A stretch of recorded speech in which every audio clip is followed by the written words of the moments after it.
He's a smug. What? A smug. That's Jewish for brick, right? This is Schmuckast. Hey, this is Lenny Sherman. And this is Matt. How you doing? Good. Happy Thanksgiving, everybody. Happy Thanksgiving. This is a Thanksgiving podcast.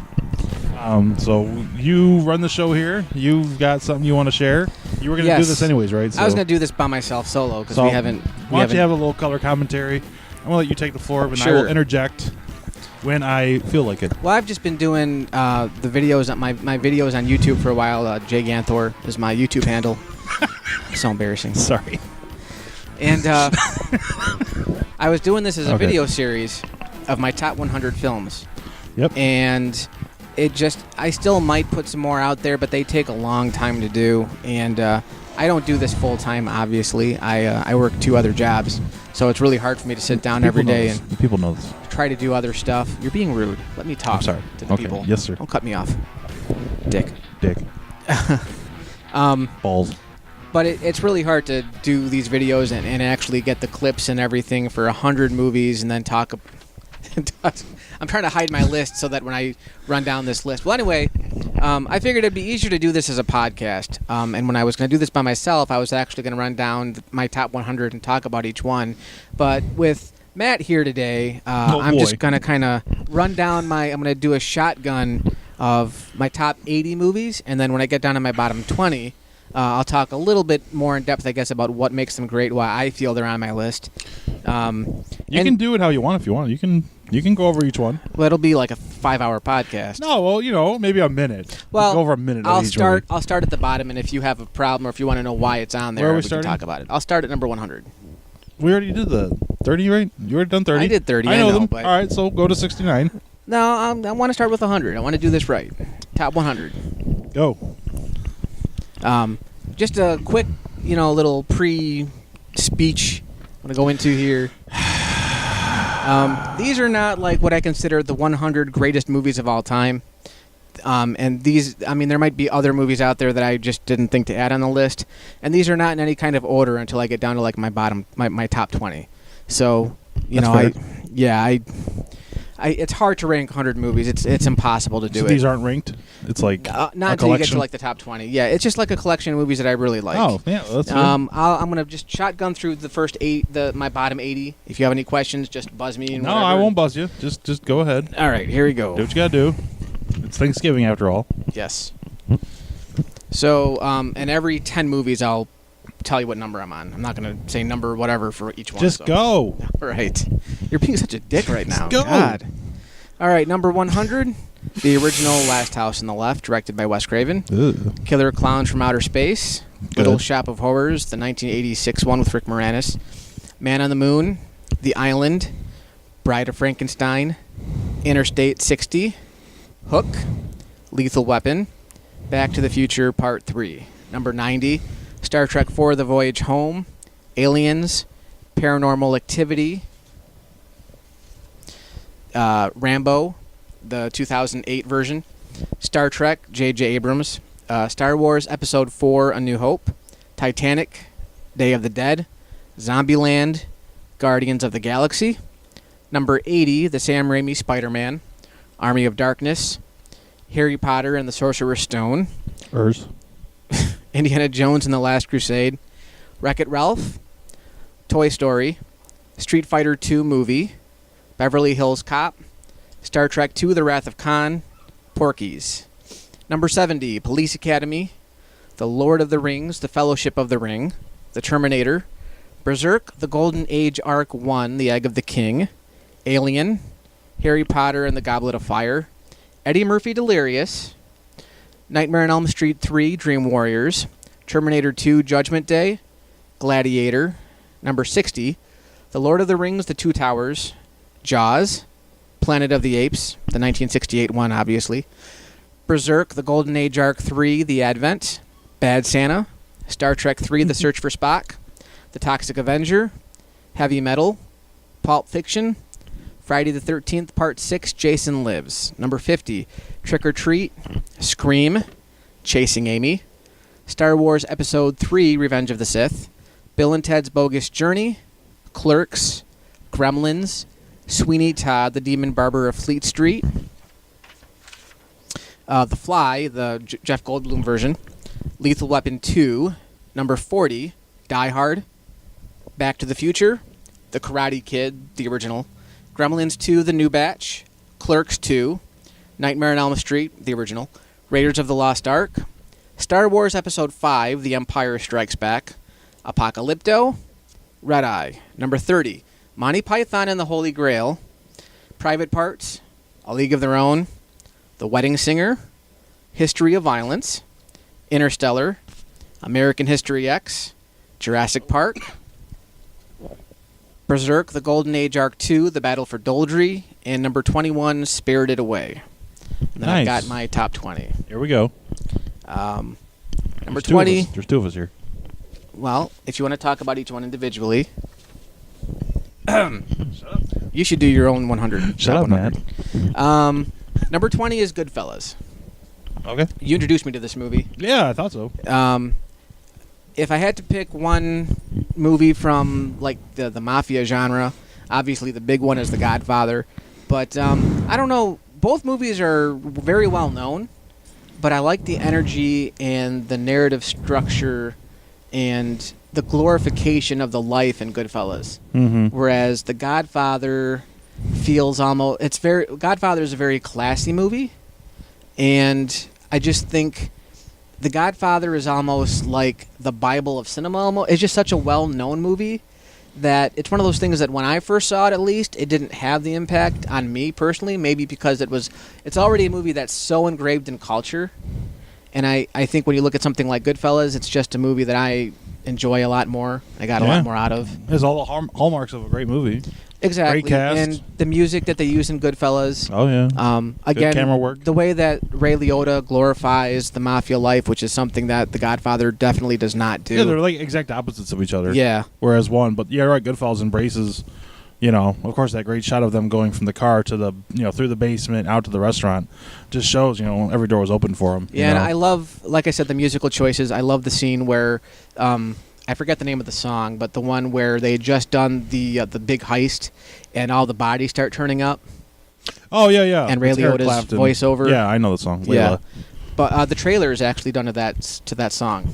Oh. And so, yeah, I really you find the dead couple in the pink car. Yep, one of my There's favorite just so shots. many scenes that just stand out. I mean, just so many. And it's a movie that sucks you right in. And there's 30-some actors in that ended up being on The Sopranos later on. Like one of the best opening lines in history, I think. Ever since I was young, I wanted to be a gangster. And then just being a gangster was like was better than being president of the United States. Great quote. Very quotable movie. For a movie that came out in 1990, especially. Everybody across the board. Probably Joe Pesci's best performance. I mean, you can't go wrong. Robert De Niro's fine. Ray Liotta, I think, is really good too. And I think didn't Godfather Part 3 come out the same year? It might have. 1990. So pretty sure they came out the same year. So should have won Best Movie, Goodfellas, but of course it lost to Dances with Wolves. Yeah. Which I still think is a crime that needs to be rectified. It's all opinion. Number 19, Speed. This is a movie that I don't really I hear talked about a lot. That's a good movie. Speed. It's a high concept movie. This is what you'd call a high concept movie. Yeah. There's a bomb on a bus. If it goes over 50 miles an hour, the bus blows up. Yes. It doesn't get much more high concept than that. Yeah, right. Yeah. It's a high concept movie, yes. And usually when it comes to Keanu Reeves, I would say, I'm sorry, but I think his best work was Bill and Ted because that was the most innocent. But Speed, he was really good in Speed. Yeah, he was. Sandra Bullock, I think, was great. They have great chemistry. Yeah. I think it might have been the first Dennis Hopper movie I saw. Well, no. Oh, yeah. Mario Brothers was the first one I probably saw. But yeah, it's a great intro to him. But Dennis Hopper was great in Speed. Very. Yeah, he was been a little crazy too villain. over the top. But I don't know. It's still a fun movie to watch. I believe I own the movie on Laserdisc actually. Do you? Yes, and Blu-ray. I bought the Blu-ray right after I bought the Laserdisc. That'd be kind of a cool watch. Yeah. Oh, yeah, I've seen that movie. I've seen Speed lots of times. It's just a good movie. I remember when it first came out. Didn't see it in theaters, but that was one of the movies my mom would see on TV, and she'd be like, "You got to see this. You'd enjoy this." And I would watch it, and she was right. It's great a damn good movie. So number 18, Face Off. John Travolta, Nicolas Cage. Now we're getting somewhere. Face Off. What are your thoughts about Face Off? I liked Face Off. It's been a long time that I've seen it, but it's like looking in the mirror, but not. Yeah.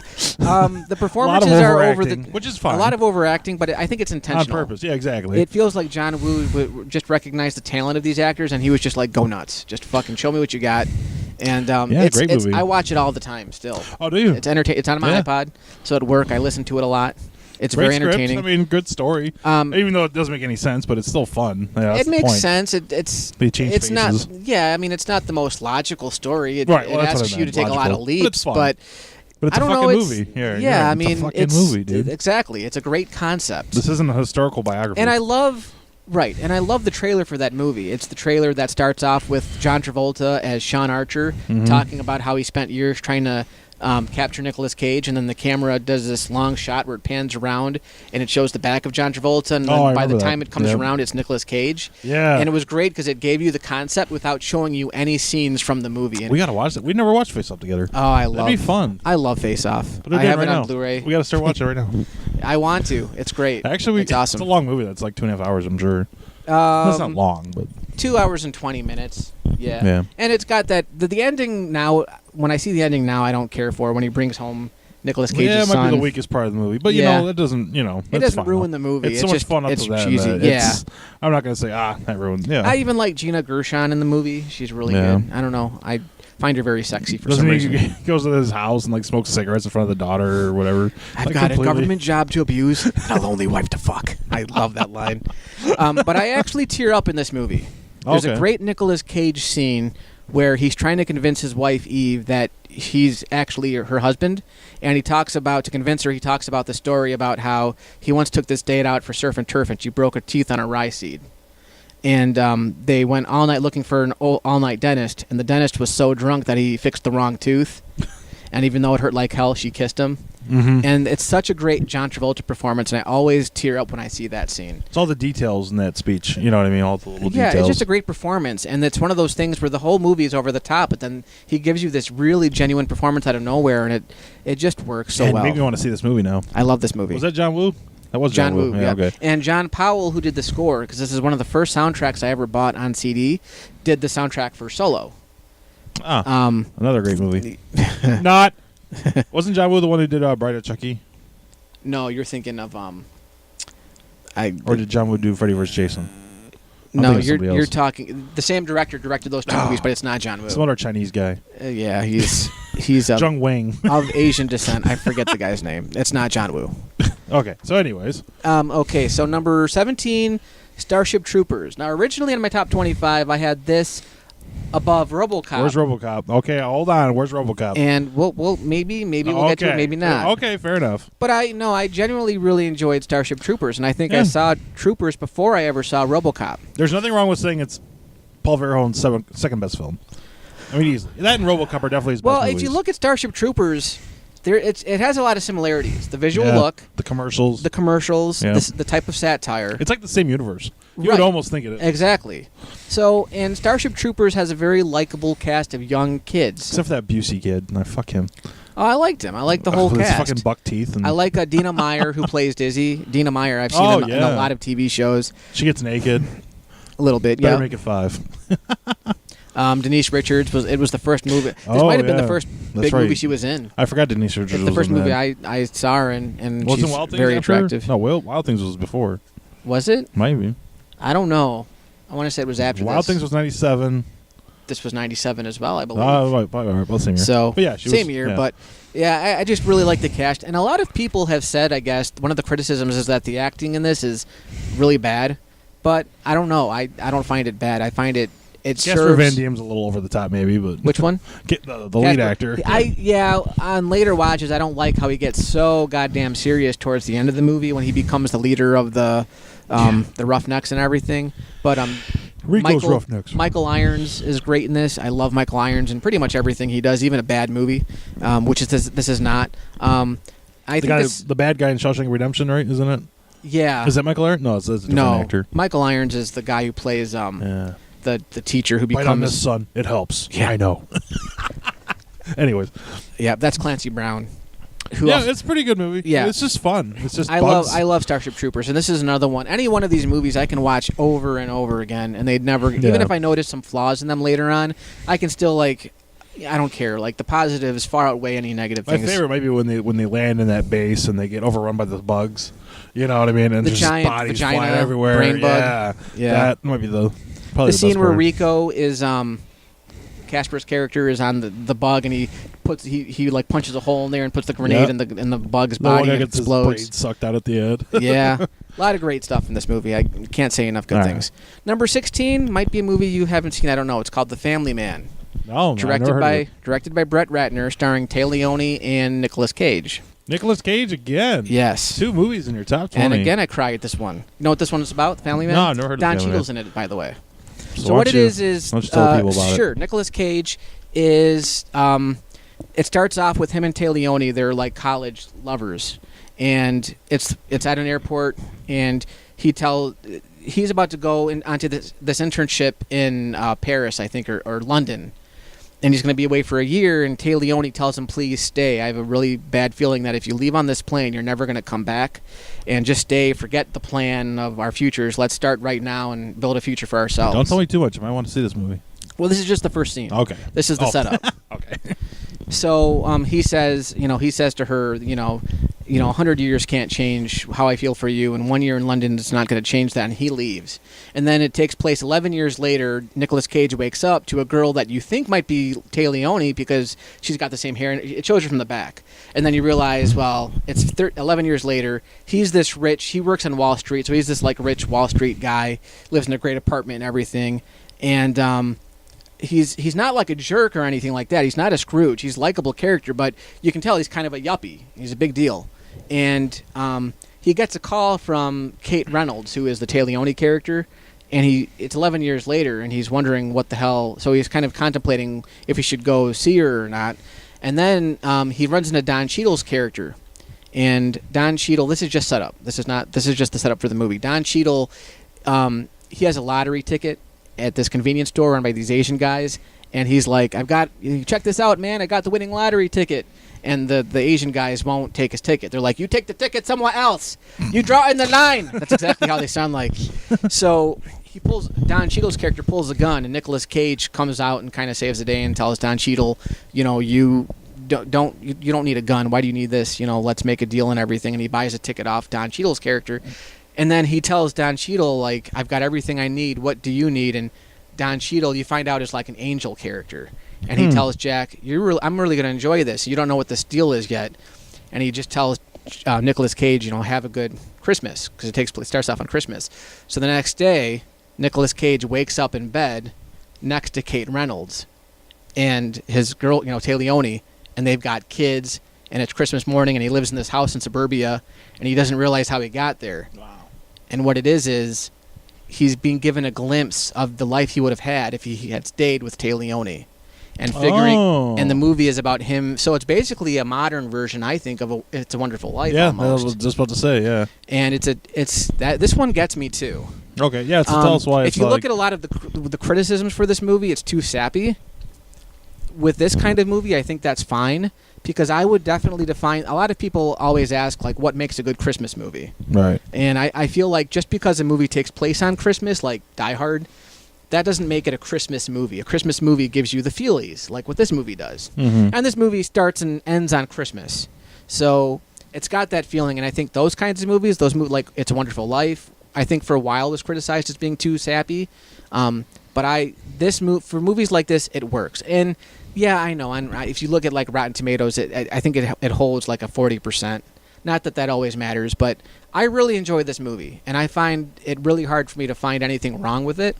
And if you want a really good feel-good movie, check it out. It's called The Family Man. You like it more than Jason 6? Yeah.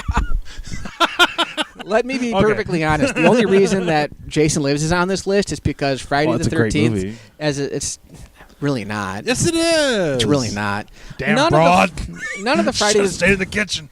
None of the Friday the 13th movies are great. The only reason why that movie's on here is because I feel that series should be represented. I think 6 is a great movie. I do. I don't think it's great. I think it's good. It's good. All it's right, entertaining. All right, good. You can call it a good movie. It's my favorite Jason movie, which is why it's on the list. I just feel, as a series, it should be on here because that series means a lot to me. But I don't find any of those movies great cinema. They're not. And I don't. You know what? 6 comes the closest. I'll be honest. I've seen these movies so many goddamn times. Right. I mean, that that kind of affects why these movies are on this list. I mean, because remember, this used to be in my top 25, the Jason Lives. Yeah, now it's like in that's what I my was top thinking. 35 or It's the whatever. closest of the movies that comes to good cinema, I would say. Definitely. Yeah, I don't know. I've just seen these movies so many times, it's hard. And, as an older guy now, like I'm in my 30s now, I can look back at those, like Friday the 13th, there's movies I watched as a kid that I loved, and be like, well, why did I watch those movies? Well, the reason why I liked them as a kid was because I was too young to be watching them. So I felt like, okay, I'm an adult now. I'm mature. I can watch an R-rated movie when I'm 9. But you watch them now, and it's like, well, I'm 35. Well, it's like you said, they're brain candy. It depends they are on brain candy. It depends on what you want. And that's why it's on here. But I don't cry when I watch Jason Lives. Family Man got to me. So what's next? What do we got? Number 15. Ernest Goes to Jail. No, I'm kidding. Numbers 15. 15 is RoboCop. Okay. And we don't really have to go into this. We've talked about. Well, really? We can. We don't do a review. We've done it. We've talked about it a few times. All right, fair enough. Cool. Good selection. It's just a great Paul Verhoeven film. Just keep going. Number 14, Bill and Ted's Excellent Adventure. Yeah. Now, this is one of those films where if you really try to analyze it, it makes no goddamn sense. But that's kind of the fun of it. You know what I mean? It's Does totally, that make any sense to anyone that... If you break it down, it's a terrible movie because there's so many things wrong with it. The thing with time travel movies specifically is people tend to choose a time travel movie that they like, and they hold that as the golden standard for what time travel should be. And I think the best example of that, to my knowledge, is Back to the Future.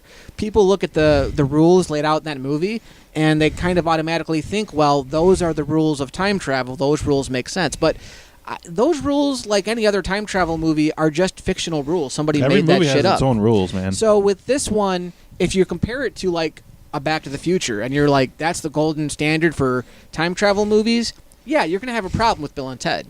Because just the fact that they can think about something that they're going to do in the future and it all of a sudden happens without them having to actually go and do it, like the trash can falling on the guy's head, think of the trash can, and the trash can falls, and they do that in the sequel too. Well, I mean, isn't it kind of part of the fun is that it doesn't make sense, if that makes any sense, literally. But you know what I mean? It's like you're having so much fun. It's a fun movie. Like, it is so entertaining that I can... This is why I don't like overanalyzing movies and why Keanu Reeves wouldn't cut his hair like that. Right. It's like, come on, dude. Have some fun at the fucking movies. Like, leave your it's brain at the door. Have fun. This movie to me is, and we might get to this at some point, I'm not spoiling it, but this to me was like Pee-wee's Big Adventure as a kid.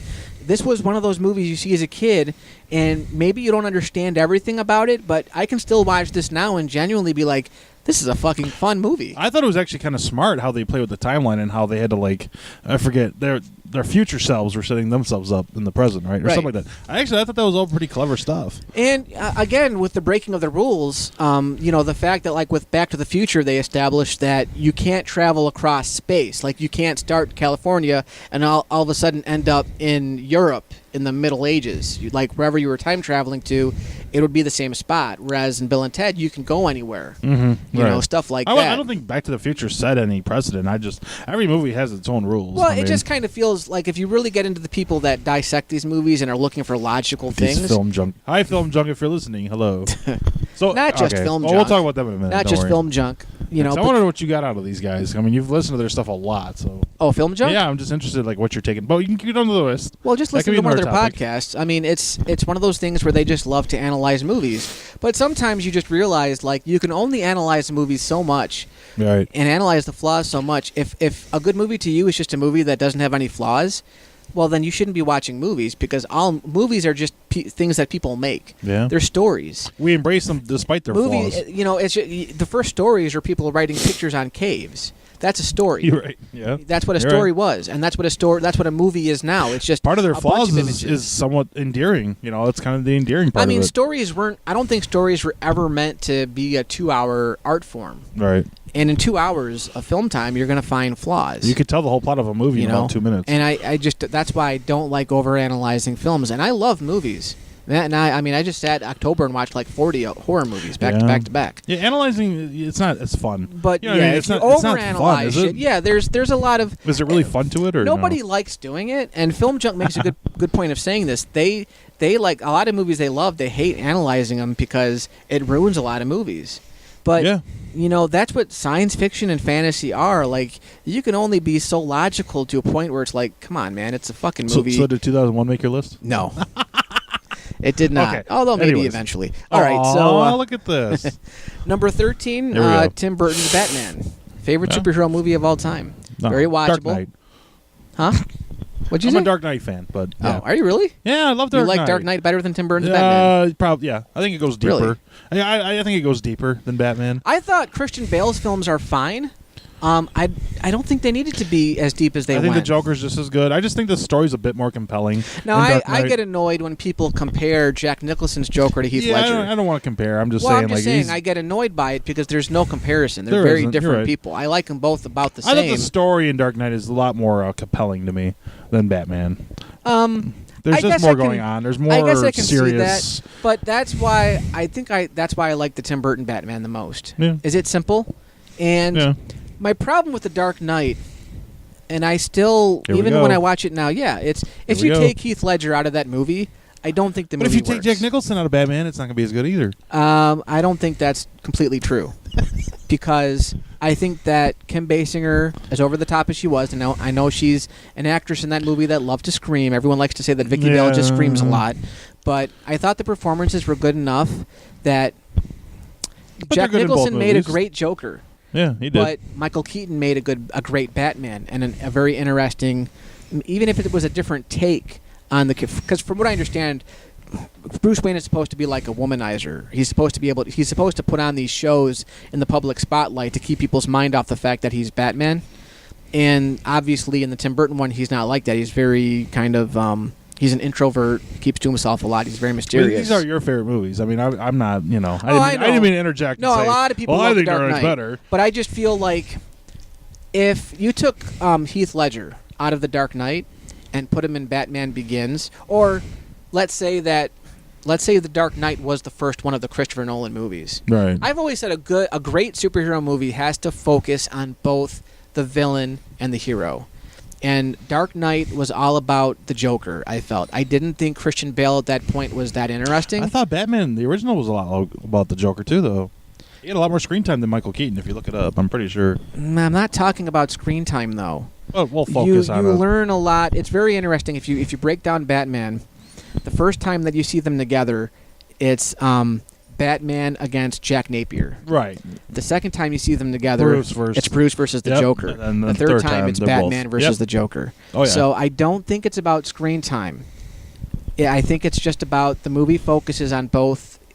You know, you literally see the origin story of the Joker in Jack Nicholson's Joker, but you also find out a lot about Bruce's parents. They and took some liberties, right? Like the Joker Oh, they killing his probably parents. did. See, I'm because not the basing Joker it. didn't kill his parents, right, in the comics I at don't all. think so, but I don't know a lot about the comics. I'm not judging it off that. I'm not That was just to judging. give it more weight, I think. You know, to make Yeah, it I mean, a little bit more of an The emotional Tim Burton impact. Batman was the Batman that I saw growing up, so that was the storyline that I heard of. With the Christopher Nolan ones, you find out that wasn't originally the case, but it's a different It's take one of my on the favorite story. directors. It's one of my favorite actors with Jack, and and Michael Keaton nailed it too. So I mean, And a yeah, I lot do of like the people movie a like lot. The Dark Of Knight, and course. I don't have I think Dark Knight's a fine film. I think it's very Yeah. entertaining. It's good, and it's very deep. I think it just goes deeper. You really try to learn why is Batman.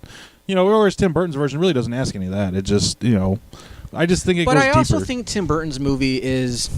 I would think it's fair to call it more than just a simple dumb popcorn movie. It's way better than And any it of does the Marvel probably have movies. Batman beaten action sequences too. Probably the Dark Knight sequences are pretty amazing compared. I would say The The bank Dark Knight scene, the- might be a better looking movie, but I don't think the action sequences are Really? as like good. the highway scene and the bank scene. The highway that scene tops everything. in looks Batman. good, but nothing happens in it. What we get in Batman though, a little fight in a restaurant. We get the where fight in the everybody passed out. restaurant. I mean, I guess it's more. Miss me, Junior Birdman. I love that stuff. I know. Come on, man. It's Jack you said Nicholson. you hated it. The flaws. Remember the flaws? You had 25 flaws about this movie.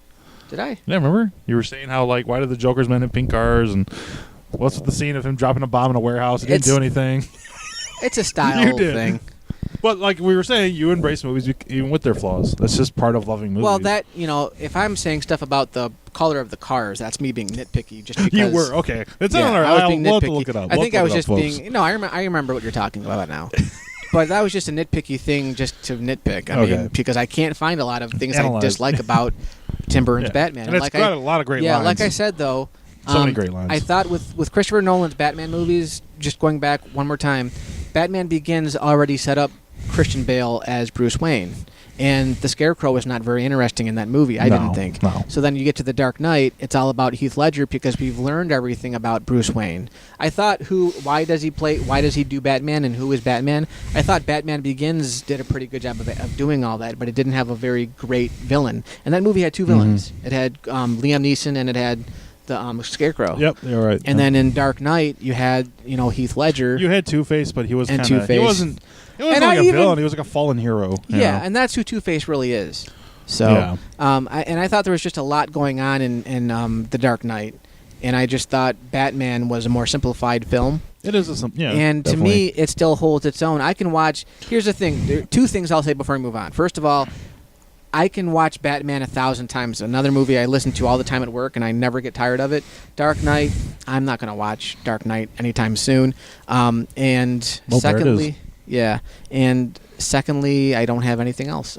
I thought I had a second thing. I do. I forgot I was You going were to say. like Jeff Goldblum in Jurassic Park. He's like, there it is. That's what he says. There it is. Yeah. I just said it.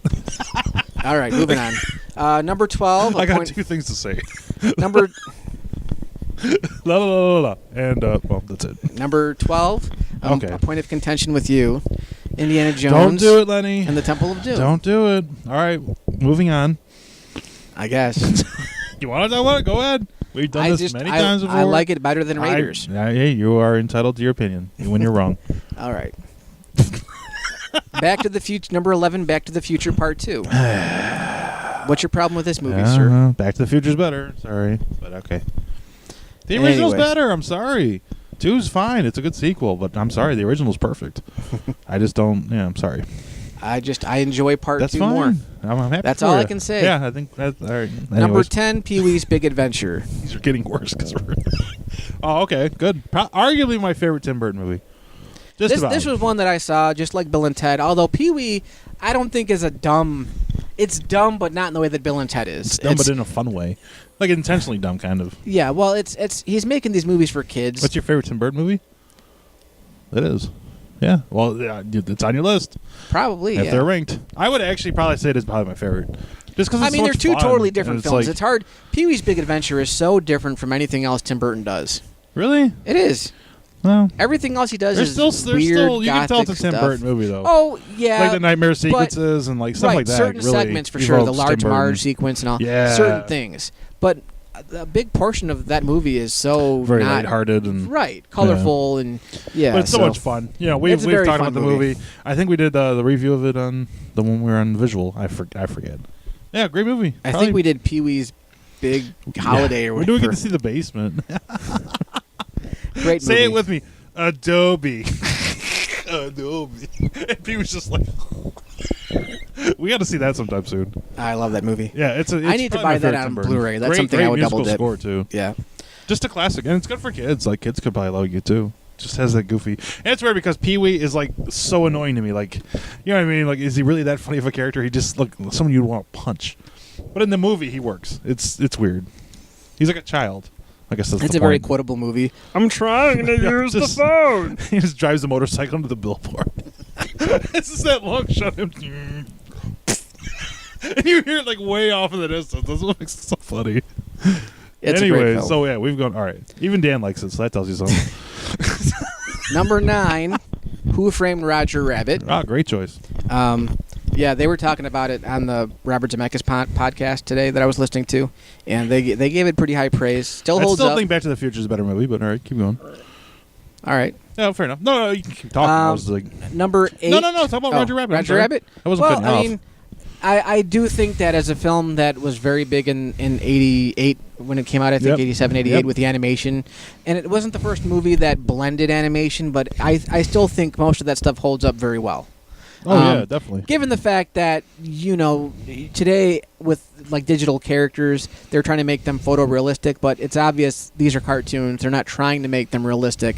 But I totally believe for the most part, that they're interacting with cartoon characters, and the cartoon characters are acting the way they should. And they're borrowing from a lot like Tex Avery and a lot of the old animators who would animate these things. They feel just like that. They That was a didn't great story. All the actors are great. Yeah, if you look at something like Space Jam, it just feels like they tried to modernize the animation too much. Yeah, big credit to Bob Hoskins for playing against all those, and just all the nods. You know, if you grew up watching cartoons, I mean, this movie will just And get Jessica ya. Rabbit, like, she was like... Oh, here we go. Yeah, like, just a lot of kids watching that movie, she was like every kid's, like, sexual, like, She's coming still of my age. pixel fantasy. Yeah, I mean, she's very attractive. And there's been arguments that she could not physically exist because of the way she's drawn. Like, how would she I'm work? just She's- drawn like that. Right.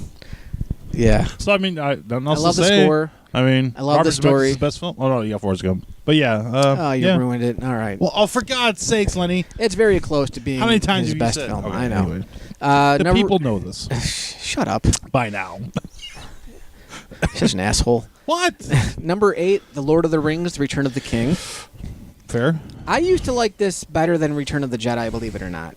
I think it moved down fair. because over time, you know, and when you figure that Jedi is a much older film, I think Jedi holds up a lot better. It's been a while since I've seen Return of the King, and it accomplishes so much. The word epic comes to mind. It's very epic. But one of the reasons why it got lowered is because of the extended cut. You know, it's amazing. Oh, God. It's amazing how much my opinions about this have changed. But I used to really prefer extended cuts and director's cuts. The extended cut, that's not really fair, though. Is that a fair criticism? You're just talking about the theatrical release of Return of the King here. Well, I think you can't really use it against the movie. I think it's fair because, I mean, it really depends on the version of the movie you're it's like watching. a special feature. It's not really like... I don't know, dude. That's you know what I mean? your No, way I of don't know. looking It at doesn't it. really fair to the movie. The I movie think it that was kind of released in is theaters because was the movie. I Was it don't- like extra, like 50 minutes of a movie or something? It is extra. Oh my it's God. an extra 50 minutes, fuck but that. the movie that was in theaters was only in theaters for 9 months, which is a very long time for a movie Damn, nowadays. that was 9 months. Holy shit. It was in the theaters for a long time, but the movie that came out on DVD that most people own is probably the extended cut, and that's been on for years. guess. So that's why I say that. And the reason why it dropped, I think it is kind of a fair thing to talk about, because I used to think that extended versions were better, because if I watched the theatrical version and I knew that there was an extended version out there, I would think, well, this isn't fair. I'm missing a lot of scenes that should be back in the movie. But as I grew older, I realized, really, the extended scenes and stuff, a lot of the time, it hurts the movie. And that's true for most. Even recently, I was watching, it was either Alien or Aliens. All 4 of the Alien movies have director's cuts, and I would always watch the director's cut. And then watching the shorter version of these movies, like Aliens has a director's cut that Cameron actually prefers. And I watched the theatrical cut, and I was like, this is fine. Like, I don't need any of that I agree. extra stuff. It's weird. What the directors prefers isn't always what we prefer. Like, you just... Well, you know. I'm finding out more and more with a lot of these director's cuts. The director, with the Aliens, is like an exception. But with a lot of the director's cuts, I find out that the directors didn't actually want to do them. Like, I recently bought Lethal Weapon on Blu-ray, all 4 of them, and they're not the director's cuts. They're the theatrical cuts. And I read online that Richard Donner actually prefers the theatrical cuts, that the director's cuts were just mandated by the studios wanting to put out, product to commemorate Lethal Weapon 4 or whatever.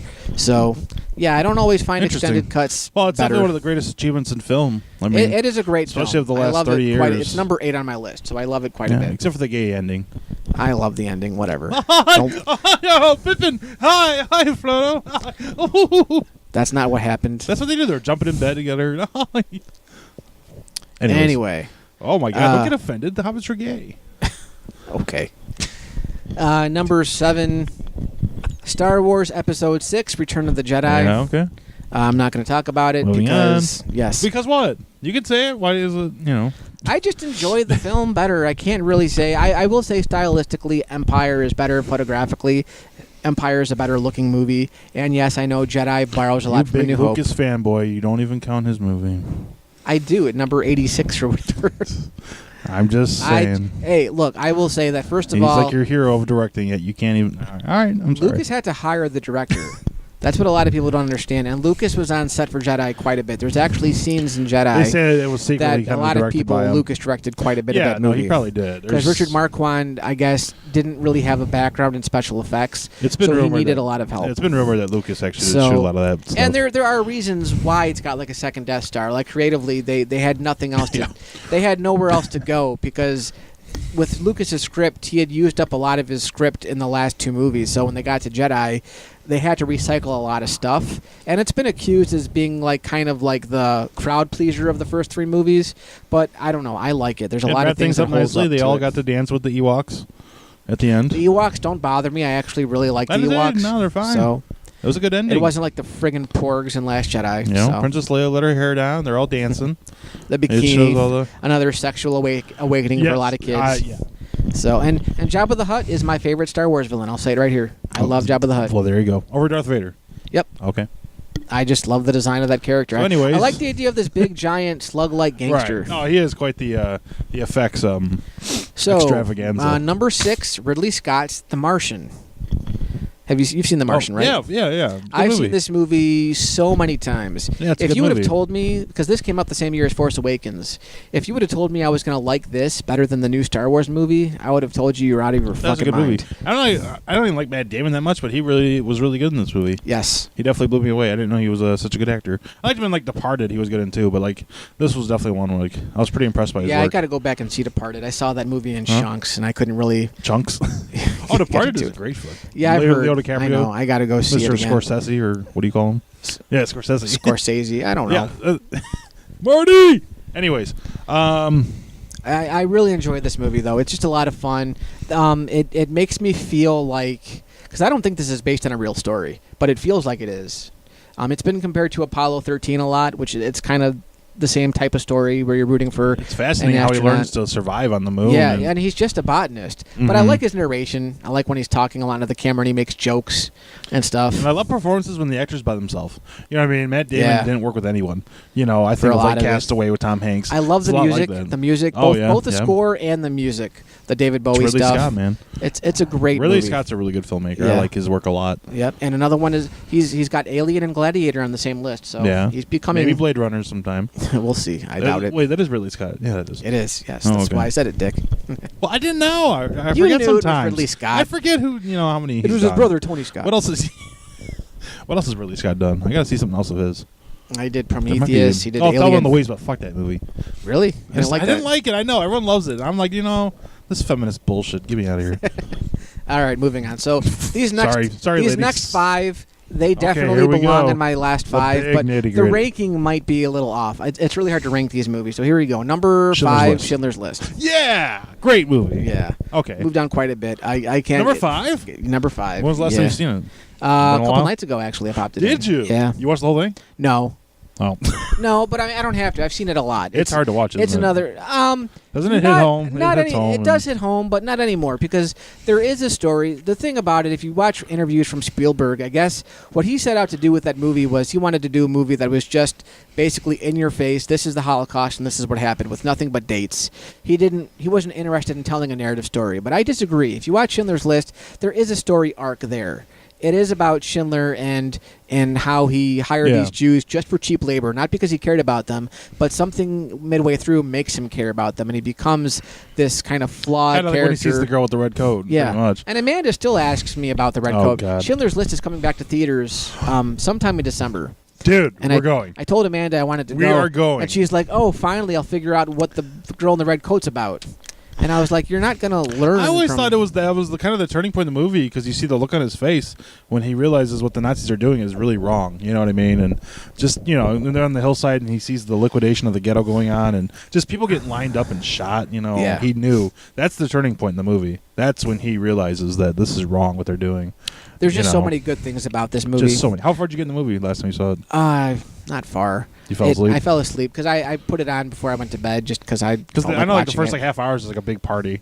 All Yeah. the Nazis partying and Yeah, but you know. I only fell asleep because it was late and I just put something on to go to bed to, And usually a movie like that I would stay up and watch, but it's a long movie. Not that it feels long, but the performances are great. I cried at this movie like 6 times. I've cried, definitely. The ending It's- always gets me is when he breaks down and he realizes one he didn't day do it enough. might be number 1. You know, I don't know. I feel like it'd be hard to put it at number 1 because it is a lot of it is really hard to watch. It's not really a fun movie to watch, but it's a great movie. It's got all the elements of a I great think it's movie. meant to be hard to watch because that was the whole point. Well, absolutely. is But that this you is have a supposed to hard be- time putting a movie like that, like saying, like, "Oh, I love this Yeah. movie" when it's the Holocaust. You Like know? when those poor ladies are on the truck and they get into those showers and just all that stuff. Yeah, Um, I love it. there's not much more to say, but probably Spielberg's masterpiece. I mean, Yeah, and I know there are people back when he did this film that were saying, well, he's not really Spielberg isn't really the authority on the I mean, it's a Hollywood film.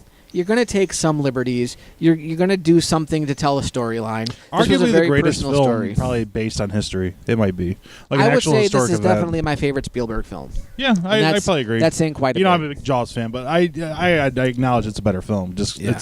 it's better shot. It's The probably got fact some that of his this best came out the directing. same exact year as Jurassic Park, man. It's, I know, isn't that crazy? it's dude? weird, yeah. It's crazy. Liam Neeson's almost maybe still his best role So, before he finds you and kill you.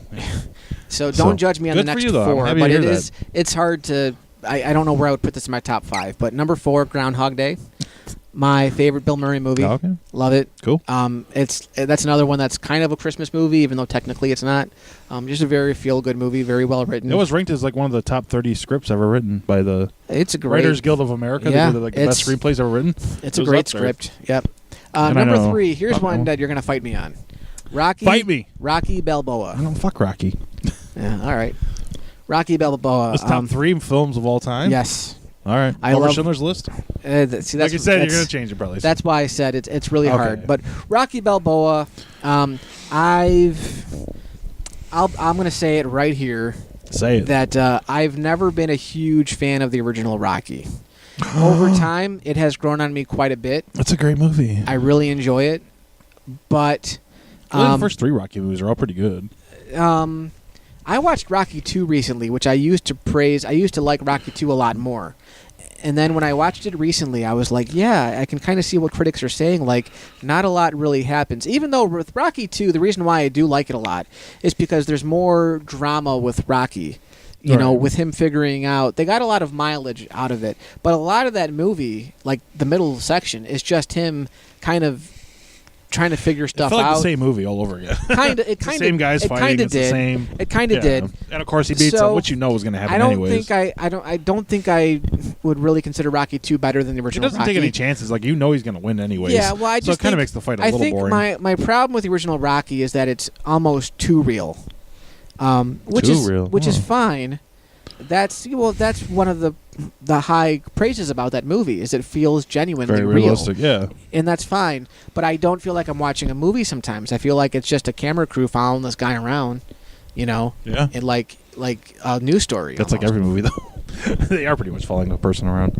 Oh, fair enough. It's still a good movie though. I mean, Well, it doesn't. It feels like it doesn't feel like a dramatic piece. It feels like a documentary film. yeah. That's the best way I can describe it, and it's not.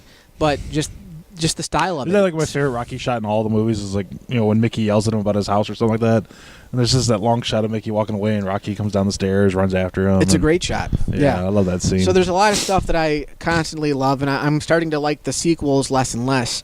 What makes Rocky Balboa stand out is that, again, it's a very genuine story. It's a very sad story. It was a very ballsy move to start that movie with him losing Adrian. Yeah, definitely. It was a smart move because Adrian in all the movies, with the exception of the first one, didn't have much to do. She was kind of like Rocky's support, and that was it. And she kind of became a little annoying later on as she kept coming back.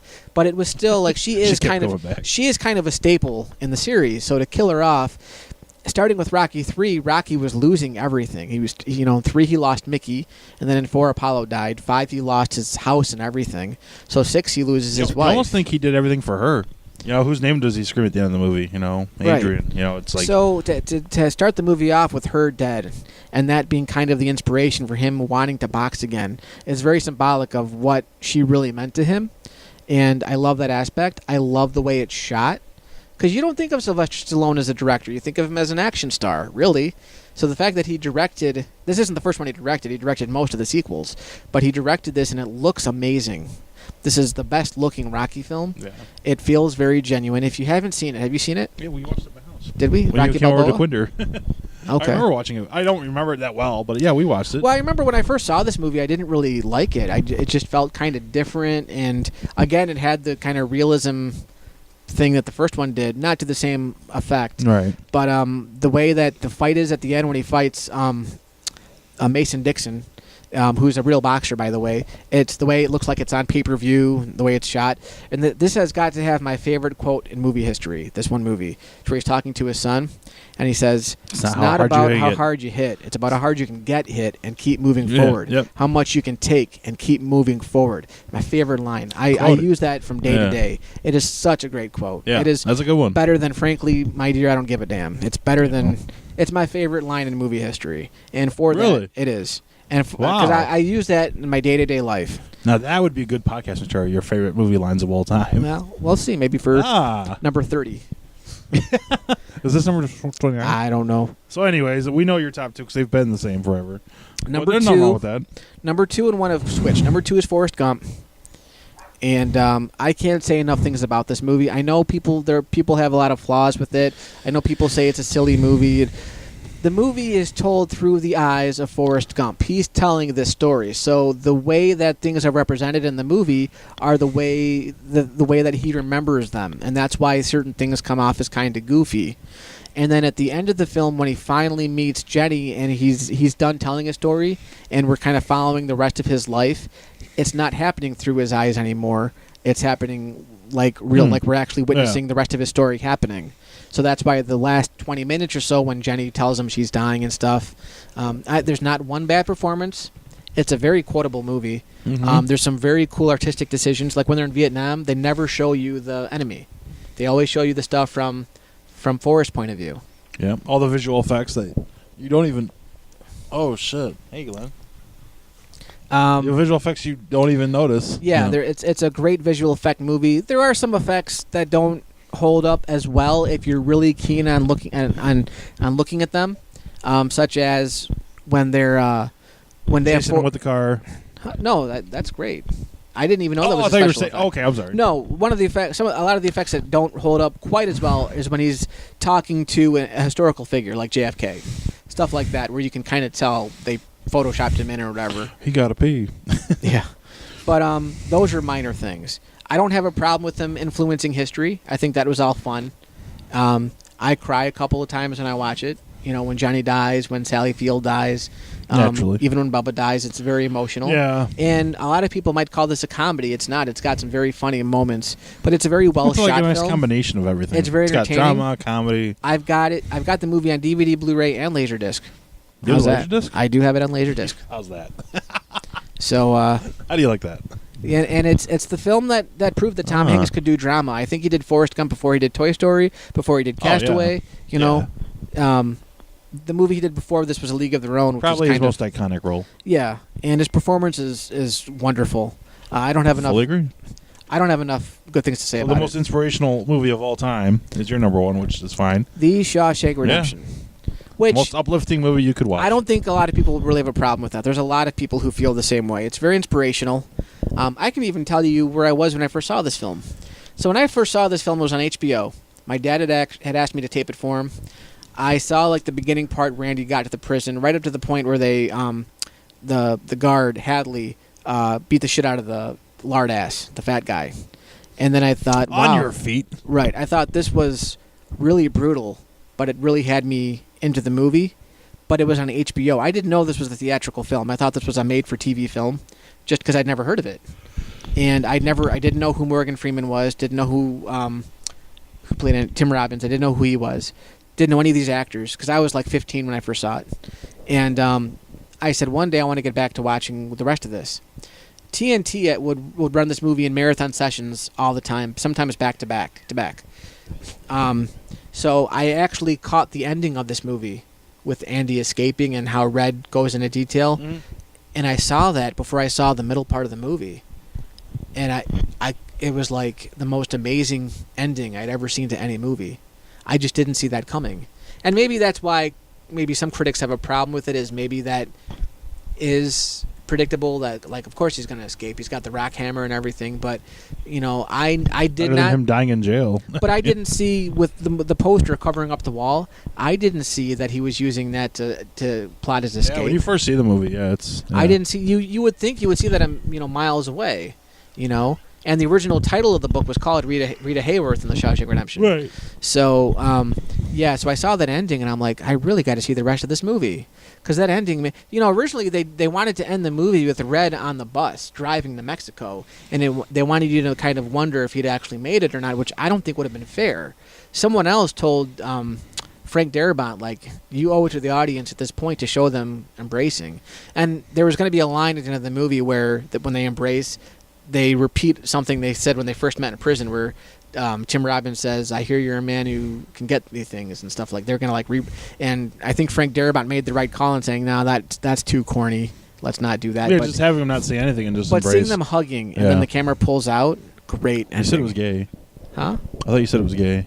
I didn't say it was gay. I said the movie does a really good. I just completely ruined your whole review. I'm just like, no, gay. I just said the movie is really good at showing a very powerful love between two men. Yeah. And, and you were calling it gay. It is. I did not. It is, because you can have a lot of macho asshole people would have a problem with this, but you can have a very strong, close relationship with a man and have it be totally non-sexual. And this was just a very powerful relationship, a bromance is what you would call it. It's a bromance film. Beautifully paced. It's got everything. The ensemble cast There's is not amazing. a scene that I'm like. I know Stephen King didn't like the scene where Andy plays the music for everybody in the courtyard. I don't have a problem with that scene. No, it's one of the best. Yeah, that's like the most iconic scene from the movie now. Well, to me, it's when Andy escapes and the rain is like, the that movie great poster. shot. That's one of those movies too. When it first came out, it barely did anything at the box office. It wasn't really well marketed, I guess. It lost most of the Oscars to Forrest Gump. A lot of people had a heart, and that's why they're both on my. Years. They're both, at the very top of my list. I love them through both. Cable viewings and a lot of movies get their lives like that. Not their initial out. It's when they're later in life. Mallrats. Yeah, even like Wizard of Oz. Yeah, that took years to even for people to keep watching it on TV. Yeah. So wait, where's the Wizard of Oz? It's not on here. I guess it should be. Oh, I don't know. It's the most watched movie of all time. Did you know that? I That's believe what they say in the I totally believe it. or whatever it's called. It's a great movie. Wizard of Oz is another that movie. Should be there. What are you doing? A lot of movies should be on this list, but but that's one. Wizard of Oz is one that again is so engraved in culture. Everybody, you would know that movie. But fuck the culture. It's just a good movie. Well, it is a good movie, but you're not listening to me, as you never do. Oh, Claws came out, motherfucker. Here we go. The matzo balls. No, it's another movie that I watched a lot as a kid because it was on every Thanksgiving. Speaking of Thanksgivings, it was on every holiday. It was on all the time. I saw it a lot. We taped it on TV, and for a while, when I watched it growing up, it was that copy we saw on TV with the paused commercials and shit. And but it's also just a movie that the movie so well even before seeing it because it's so engraved in culture that it doesn't impact you the way that maybe it would for somebody who's fresh to it. And a lot of these movies, Empire Strikes Back really is another one where the whole thing with Luke, I am your father, with that revelation, most people who see that movie don't get to have that first-time experience because it's been ruined for them by pop culture. It's not fair, but it's true. It should be on your list somewhere. Put it on your list. I will. Well, there you go. These are just movies that affected me that I can go back to. And I'll admit, even like Last House on the... Okay, here's something I'll say. Last House on the Left, number 100 movie. It's not really a great film, and honestly, I do think... It's not fun to watch either. It's not fun to watch, but I'll get into my reason for a minute why it's on the list. Wizard of Oz, Godfather, these are movies that are technically way better than Last House on the Left. Reason why they're not on the list and Last House is Last House on the Left is a scary movie, is very effective and very disturbing and very scary and does everything a horror movie should do, even though technically it's inept. And a lot of critics have called it that. But being a father of a little girl, of an 8-year-old, you watch something like Last House on the Left, that shit happens every day. Yeah, definitely. It's not an unstoppable killer like Leatherface or Michael Myers or any of these. It's real people who are just really sick in the head, that are just going out having a good time at other people's expense, that are raping and murdering, and the movie doesn't shy away from that. It doesn't imply anything. It shows all this stuff happening, which is why it's not a fun film to watch, and I could see why it would be really shocking. But this is a movie that high school should show to high school kids. It really is, because it's very real. It's just like those videos they show you of the drunk drivers that get into car accidents. They show you the real bodies. Yeah. It does, and that's why I think it's a very important film. And even though maybe it's not great and it's kind of inept, and it was the first, I think It's the first. not inept, is it? It's... A lot of people would say it is. It's technically, but it was Wes Craven's, I think, first directorial film. You can tell he didn't really know what he was doing, and there's some really, really bad moments in the movie with like these two cops that they try to put humor and comic relief with these two cops in there. It just doesn't fit. Not appropriate, and the music they use for a lot of this shit is not appropriate at all for that movie.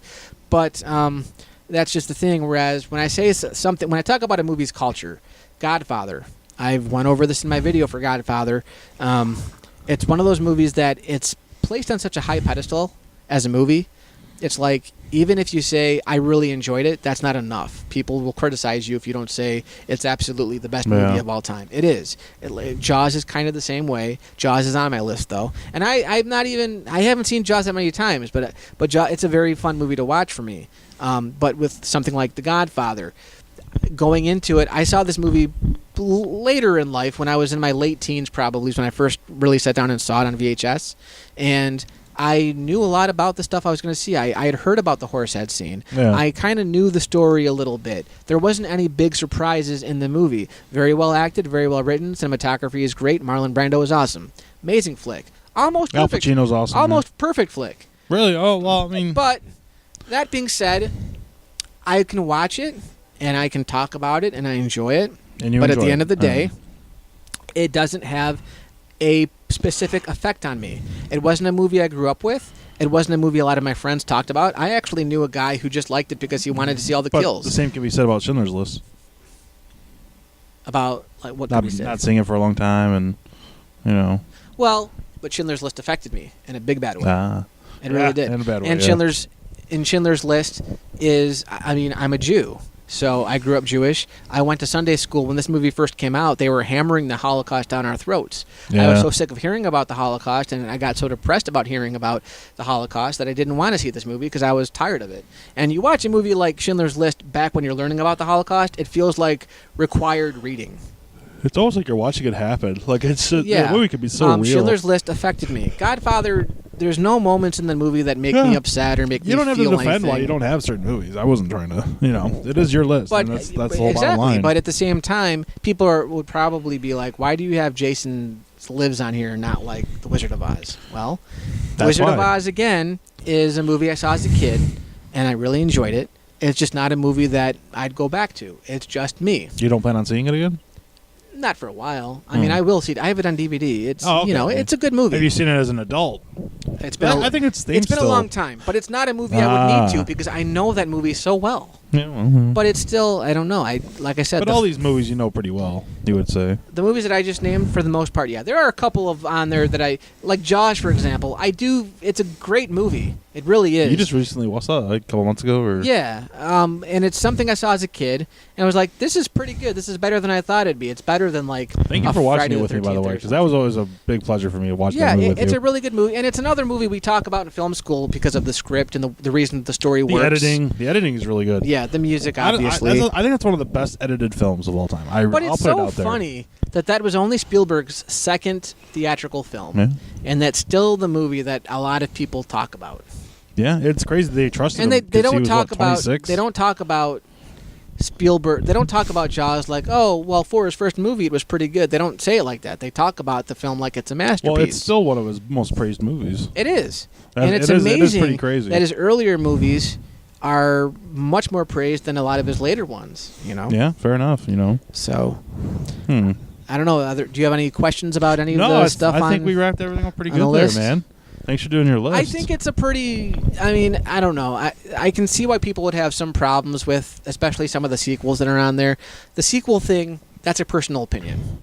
I mean, but I say good on you for not listening. You know, you shouldn't care what other people got to say because it is your opinion. You are one person, and it's what you get out of these movies, man. There's who is he to tell you that you shouldn't feel that way about this movie? You know what I mean? That's not fair. And there are people that treat their opinions as fact. And there's probably bad movies. You know, I get a lot. And maybe I don't analyze movies as well as other people do. Maybe shame on me for not having a certain eye that people do. But as a person who just loves movies and loves being told stories and things, and somebody who has made some short films and who's trying to break into the industry, who has worked in limited capacity in the industry locally, you know, I know what I like. I know the kinds of stories that I'd like to tell. I know, you know, I'm okay with the sappy movies. I'm okay with, you know, movies that have flaws. It always depends on your mood, too. It does. And you know, an example of that would be something. like Gremlins 2. Yeah. You've got to be in the right mood to see that. Yeah. You've got to be in the right mood to see Any 2001. movie, really. Yeah, I feel like, you know, I want to have a fun time at the movie, or I want to, you know, I want a deep experience at the movies. The best movies I always thought are the ones that make you feel something. You know, that's what you want out of film. I will tell you, something. I am thinking of feel changing emotion. Wreck-It Ralph for Ralph Breaks the Internet. Go ahead. Because I replace it loved with, like, that I don't movie. know, something else. I'm sure there's another one you could knock off. Well, like I said, the bottom 80 of that list, well, the bottom, I'll throw it somewhere in there. The bottom 70 of that list are just, they all have flaws. They're not perfect. They're just movies I really enjoy. And I think I own most of them on DVD or Blu-ray. As long as you get something out of it, I've always said this from the beginning, man. That's all that counts. Yeah. There's movies I'm sure I love that people probably think are really stupid, but I get a lot out of it, so that's all that counts. There are movies that are like really praised that a lot of people are like, "What the hell is the deal?" That's true. And I know you're tired of hearing it, but don't. Can we get through one podcast without doing this? Without doing what? What am I going to say? Citizen Kane. Citizen Kane. That's fine.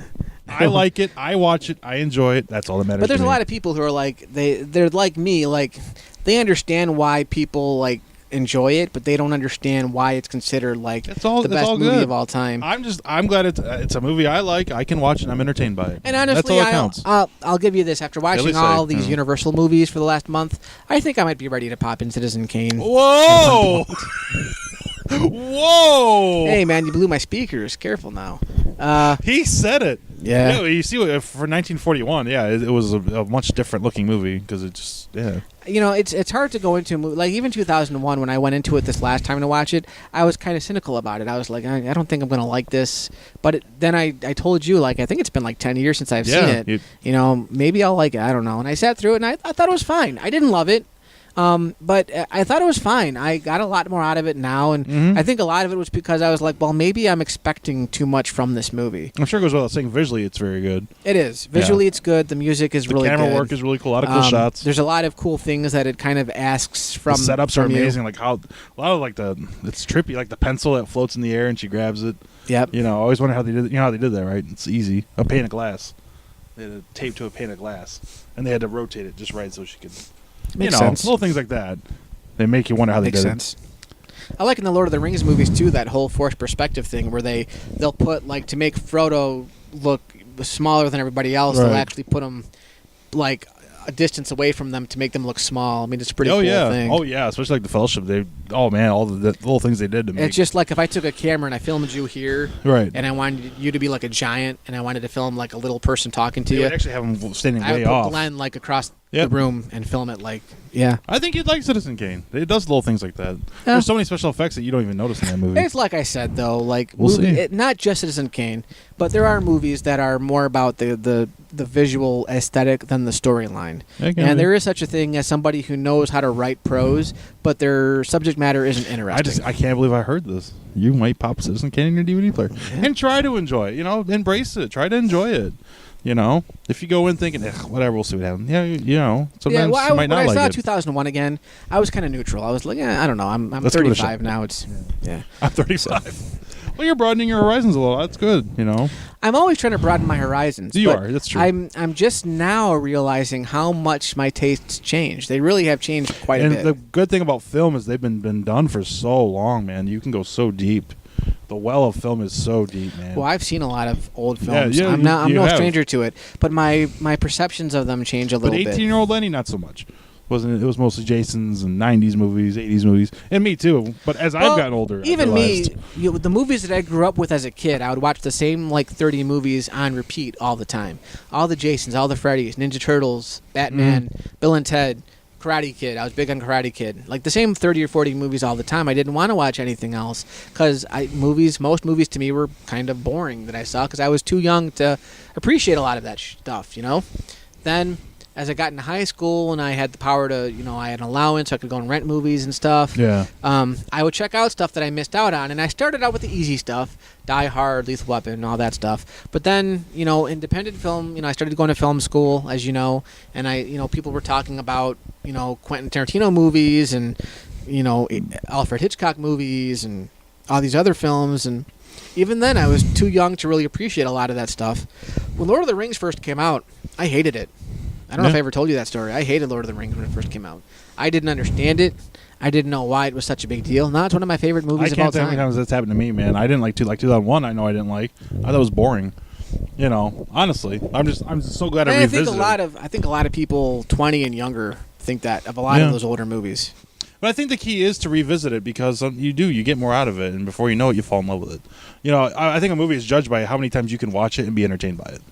Yeah, that's pretty much the judge of a movie. But I think it goes the opposite way too. That there are movies that you watch, like 2001, Citizen Kane, Blade Runner even falls in that category of, I didn't like it, I didn't get anything out of it, so I have a harder time going back to watch it. But these are movies that keep coming. When Blade Runner 2049 came out, of course everybody's going to talk about how good the original was and how it compares to the original and all that, and you're just like, I still don't get it. Sometimes it's worth trying. And I saw Blade Runner again right before the 2049 came out. I saw Blade Runner again, and I was still like, I don't get it. Like, it's okay, but maybe visually, another it's time. Really good. Yeah. I've always said the visuals of that movie are great. Astounding. But I don't get excited by visuals. I want a story. To me, that's what film is. Film is about storytelling. Tell me a story. Do you Take me still to see your it world. as just Harrison Ford killing robots and that's it? Kind of. Because I always told you how I always thought it was. I try to look into its themes and things. I don't know. It's hard with that kind of a movie because it's like it's being presented to you as this hardcore science fiction futuristic film, and that's a lot of fun. But then the story that accompanies that is the narrative itself is not that strong, but I guess if you look at a lot of the conversations that Harrison Ford has with other characters, and maybe with those, it's kind of like The Dark Knight. Dark Knight does that a lot. A lot of Christopher Nolan movies do that, where if you look deeper into the conversations, you can get more out of stuff. Do you even have Citizen Kane? No. Oh. I cannot believe I heard they come out of your mouth on a podcast. I'm proud of you. I'm open to anything, dude. I mean, proud of you. but I also don't have a problem saying I don't like that. And Sopranos, remember the Sopranos when the wife, what's her name? What's the wife's name? And Sopranos. We should know this. We just both want. What is her name? Tony's wife. I know. Mrs. Soprano. Carmela. When she starts that little film group. And they start watching the AFI's Top 100, and they watch Citizen Kane, and they're like, what an asshole. Yeah, fair enough. Anything else? I think this was a pretty good podcast. Good, man. Thanks, buddy. It's getting late. I got to drive home still and shower. All right, Get up at 5 in the morning. Well, everybody, this was... Thanks, Lenny, for sharing us your 100 movies, man. I do appreciate that. It is.